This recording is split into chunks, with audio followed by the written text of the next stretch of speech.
3 hari itu khatam Quran, Pak. 1 hari 10 juz. Bisa. Ya.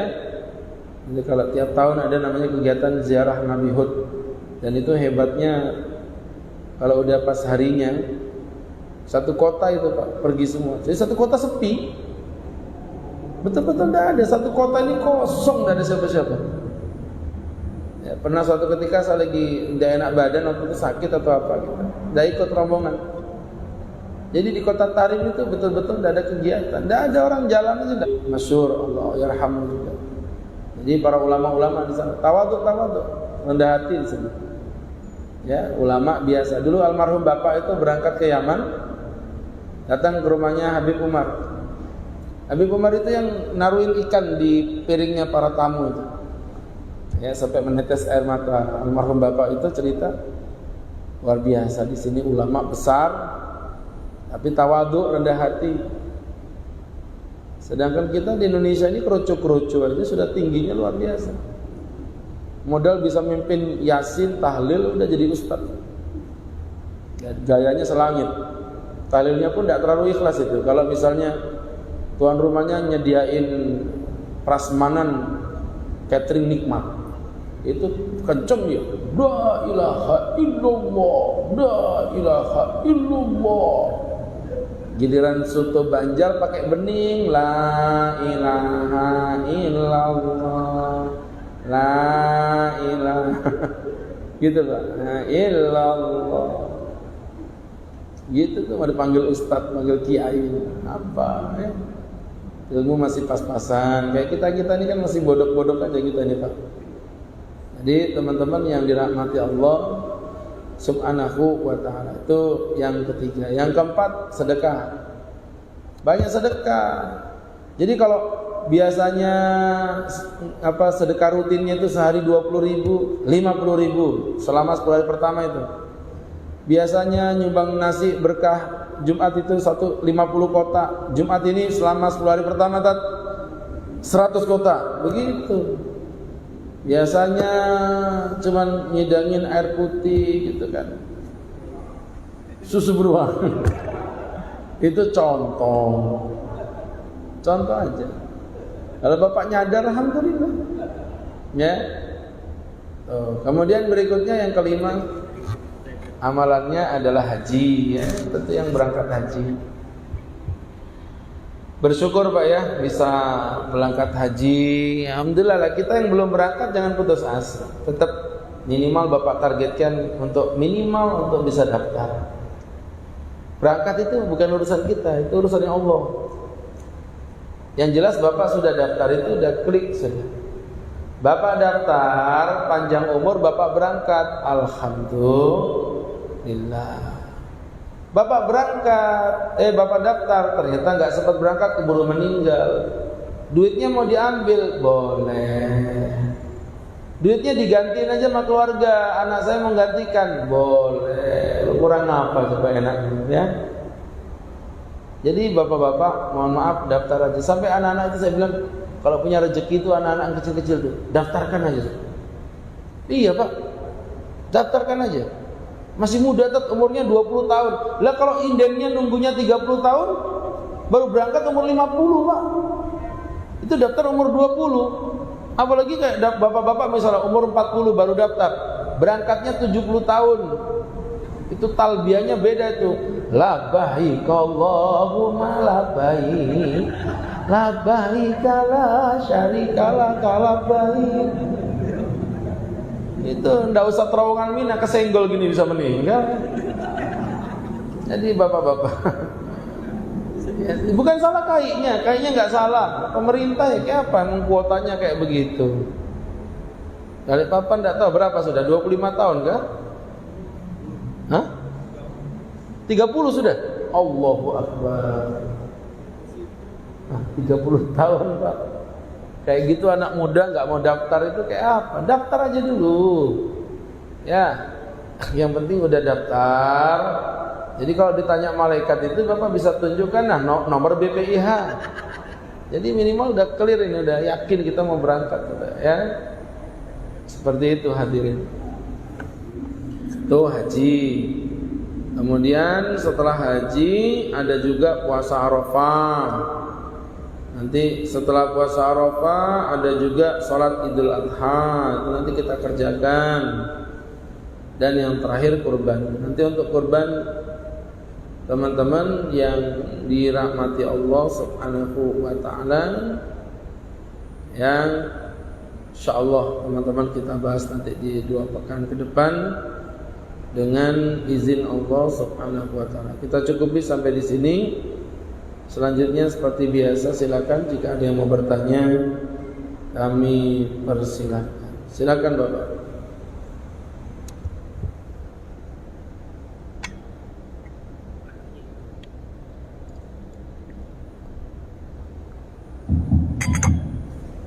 Assalamualaikum warahmatullahi wabarakatuh. Salam. Ustaz ingin bertanya, ini mungkin temanya sedikit di luar pembahasan. Imam membaca Al-Quran dibuka. Nah, terus hukumnya gimana tuh? Karena kan sebagian orang beranggapan bahwa makruh karena Al-Quran bisa melakukan gerakan sholat tidak dibaca secara kalau terbuka. Mohon penjelasan Bapak. Hukum membaca mushaf di dalam sholat itu terbagi menjadi 2. Yang pertama sholat fardu, yang kedua sholat sunnah. Untuk yang sholat fardu Pak tidak disunahkan alias dimakruhkan. Kenapa? Karena tidak ada hajatnya. Hajatnya baca Quran itu apa sih? Ingin memperpanjang bacaan. Sedangkan sholat fardu itu sunnahnya tidak boleh panjang-panjang. Salat fardu itu yang dibaca surahnya pendek-pendek. Nah, kapan kita disunahkan membaca surah panjang? Ketika kita berada di salat sunnah, misalnya tahajud. Itu boleh dengan membaca mushaf, boleh. Siapa mencontohkan? Aisyah. Hadis Sahih Bukhari. Bunda Aisyah mencontohkan beliau baca Quran dalam kondisi sholat. Itu. Cuman itu sholatnya sholat sunnah. Itu diperbolehkan, boleh nggak apa-apa, ya silakan. Dipegang begini juga boleh, cuma kalau dipegang ini ngerepotin, ya seperti itu. Kalau Quran di depan boleh juga, tapi ada alatnya dijepret itu. Jadi misalnya bapak malam-malam tahajud, pengen baca pengen baca panjang, tapi tidak hafal surah. Bapak buka Quran yang besar, nah taruh di meja gini, bapak sholat menghadap Quran tadi, nggak apa-apa, diperbolehkan. وَحَسِبُوا أَلَّا تَكُونَ فِتْنَةٌ فَعَمُوا وَصَمُّوا ثُمَّ تَابَ اللَّهُ عَلَيْهِمْ ثُمَّ عَمُوا وَصَمُّوا كَثِيرٌ مِّنْهُمْ وَاللَّهُ بَصِيرٌ بِمَا يَعْمَلُونَ. Istrinya datang, ya Allah suamiku keren banget. Dia tidak lihat kita lagi baca. Ditutup pintu, anginnya kencang, Qurannya ketutup. Belum. Shadaqallahul azim. Tewas sudah kalau ketutup. Gitu Pak ya. Jadi kesimpulannya boleh, tapi syaratnya sholat sunnah. Yang lain? Silakan, ya waktunya mepet. Assalamualaikum warahmatullahi wabarakatuh. Assalamualaikum warahmatullahi wabarakatuh. Mengenai sholat juga Ustaz, saya mau bertanya masalah sholat jamak, waktu jamak. Ini dilakukan oleh kawan saya yang profesinya supir ojol di Jakarta. Dia bilang sholat saya itu biasanya zuhur dan asar itu saya jamak. Entah jamak di waktu zuhur atau di jamak 12. Alasannya dia bilang, saya kan keliling Jakarta. Perjalanan saya dan tiap hari itu jauh. Ini hukumnya gimana? Baik. Assalamualaikum warahmatullahi wabarakatuh. Hanya ada satu kata untuk teman bapak tadi itu ya, bebungulan ya. Itu ada syaratnya. Memang iya kan syaratnya jamaah itu ada 5. Salah satunya betul melebihi 8,704 km perjalanan, ya 89 lah, 89 kilo. Bisa jadi iya dia ngelilingi Jakarta, bisa jadi ya dalam satu hari bisa menghabiskan misalnya 100 kilo. Memang betul, tapi ada syarat berikutnya, Pak. Syarat berikutnya apa? Dia harus minimal keluar dari batas kota di mana dia berada. Jadi artinya kalau untuk wilayah Balikpapan contohnya minimal keluar di kilo 24 apa 25, yang batas itu berapa? 26 minimal keluar dari yang ada gerbang itu. Minimal gitu. Kalau masih di Balikpapan, Bapak puterin aja Balikpapan 5 kali juga sama 100 kilo lebih. Apa mau jamak? Ya enggak lah, ya kan? Jadi tadi itu dia memahami satu syarat tapi melupakan syarat lainnya. Syarat lainnya adalah harus keluar. Makanya waktu di dalam hadis diriwayatkan oleh Ibn Umar, misalnya Bapak ditanya, "Mana dalilnya?" Bapak kasih tahu ada hadis riwayat Anas, riwayat Anas, "Kana Nabi yusolli duhra bil Madinati arba'ah." Nabi salat duhur di Madinah di Masjid Nabawi 4 rakaat, wa yusalli bidil khulaifah, dan Nabi salat di Dzul Khulaifah rakaataini 2 rakaat. Jadi duhurnya Nabi salat di Madinah 4. Asarnya Nabi salat di Dzul Khulaifah. Dzul Khulaifah itu perbatasan Madinah 2. Paham maksudnya ya? Jadi artinya baru boleh melakukan 2 itu ketika udah betul-betul kita di batas kota, udah mau keluar. Kalau masih di lingkup Jakarta dan dia orang Jakarta, ya tentu tidak diperbolehkan. Seperti itu. Jadi tidak ada, Pak. Itu mohon maaf sangat-sangat ngawur itu, dan itu bahaya kalau dipahami seperti itu. Pasti akan semua Gojek, ojol pasti akan mengatakan hal yang sama. Baik, seperti itu ya.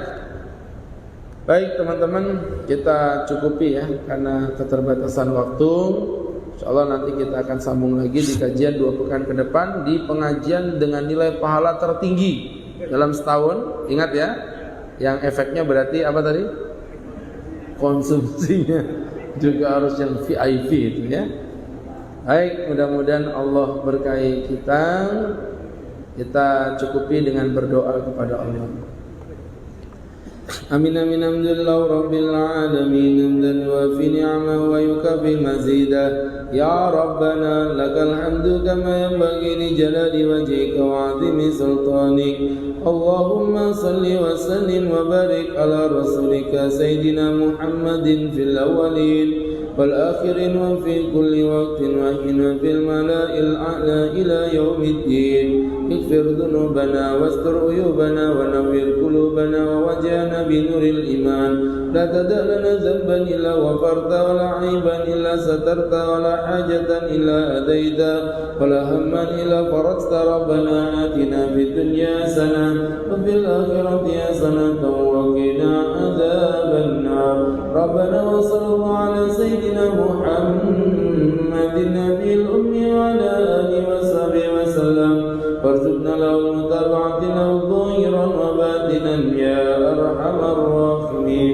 بفضل سبحانك ربك رب العزة أما يصفون وسلام على المرسلين والحمد لله رب العالمين. Terima kasih. Barakallahu fiik. Billahi taufiq wal hidayah. Assalamualaikum.